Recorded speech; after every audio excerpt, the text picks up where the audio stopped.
I've got a cold. Give me a break.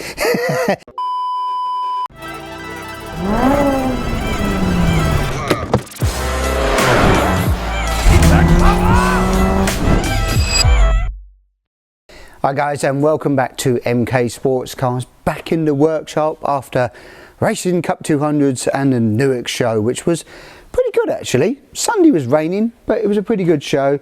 Plenty of good track action going on at Alton Park for round 5. We've got one more round actually before kick-off. One more round, which is at Donington Park. So look out for that. But first of all, let's get into this bad boy. So what we got here is the K20 Turbo, built by Ben.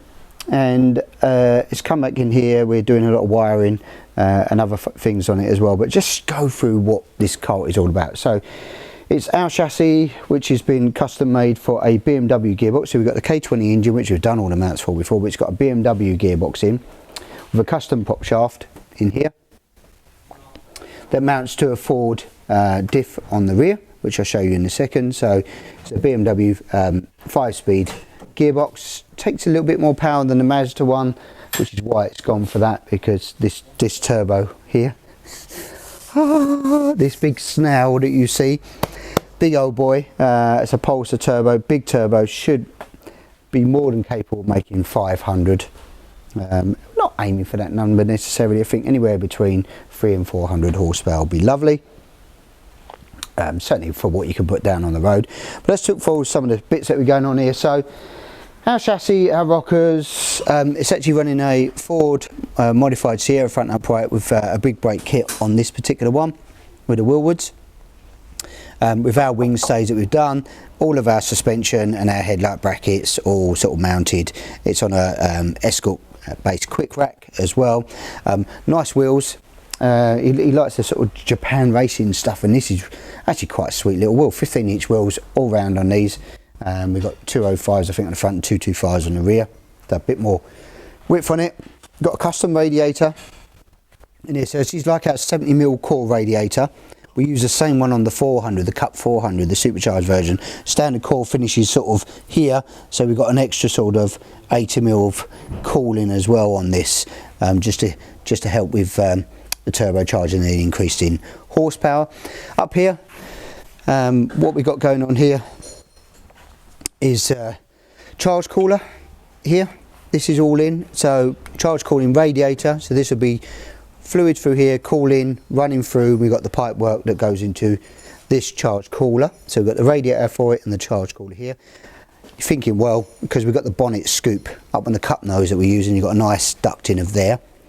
Charge cooler is sitting under the bulkhead, which is nice. Ben drew these up and we've got these laser cut out, the bulkhead panels. So this is sat right back under here as well. And then the pipe work into it.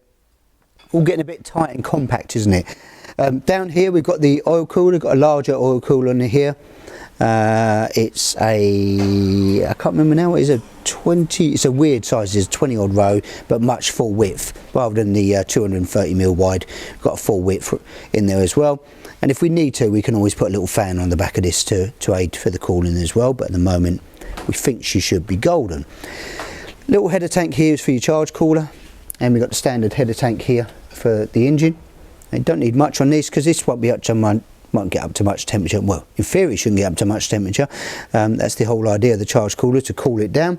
It's a bit like, I think someone says to me, charge coolers are better because it's a bit like a frying pan. If you want to cool it down, don't wave it in the air, you stick it in water. Well, that's probably the same principle for a charge cooler. You stick it in water, the water goes through, the air goes through that and through a water matrix, cool it down quicker. I get the theory. It's a lot more plumbing, a lot more detail goes into it. All the pipe work's really nice down here. All alley pipes running through here, up and there, and then it's our, because it's the K20, we've got our alternator and bracketry put into it as well with a shortened belt to clear all this area from the chassis and get the pipe work through. It's got a standard plenum, 1000cc injectors on this, with a different fuel rail that's run on there, and it's all nice and tight. Short runs down here for the intake pipes, so shouldn't get too much heat soak. And then enclosed here the filter, which we, once the bodywork's here, the nose bonnet, even guys, the bonnet, get the word, I've got a cold, give me a break. got a bonnet going here, we'll make some kind of cold air intake for that as well. Exhaust is all nicely done, helped us out by Gary, helped us out with this. With a screamer pipe, you could do a screamer pipe, sorry, this got a pipe that comes off the wastegate, it's got a 38mm wastegate tucked right under here. So there's a lot going on in this engine bay. Stock engine, we'll see how it gets on. We'll see how it gets on. Should be alright though, we're pretty good. And then it's got a log style manifold, which we know causes a lot, not as much power and everything else, longer headers required for it all, but it's always a compromise when you've got a small engine bay for packaging, should we say. So coming down here, it's a nice colour scheme with the black and orange, a bit different really, because it's got sort of orange centre with black sides, black wings as well. Nicely detailed in there, and then the dashboard sort of, it's laser cut ready. We're going to have a laser cut dashboard put in with a switch gear and a digidash display that we're going to be using on this particular one, and we use a slightly different ECU to what we'd normally use on our cars. This one we experiment with, which is with a max ECU and loom. They come unterminated, so you've got to get into it with there. We've got to get into it and wire that ECU loom up into all of the plugs and sensors and everything else that we've got going on. So that's on there. Just a standard roll bar and you know, our standard Essex body work. And in the rear, let's have a little butcher's. Pop the cover. The way this is going is 400 horsepower. I might need a big ironing board at the back to hold it on. What do you reckon, Ben? Big ironing board. So in the back, it's our 33 litre fuel tank.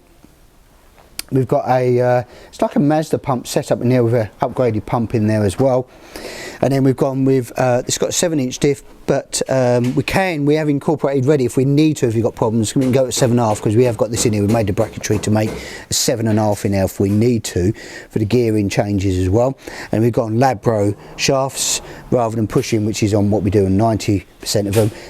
Mainly it's a bit more heavy duty. We don't necessarily need it on most of the cars. Pushing shafts is fine, but we've gone a little bit heavy duty on those, and they're all brand new and in, looking rather neat. And we've got the low impact bars here as well to stiffen up the rear end as well. Oh, and a little chassis brace here. This little bar here actually ties in with the diff. This to stop the diff trying to twist as well. It's going to have a bit of go-go juice, so that's all nice. Very neat and tidy in there.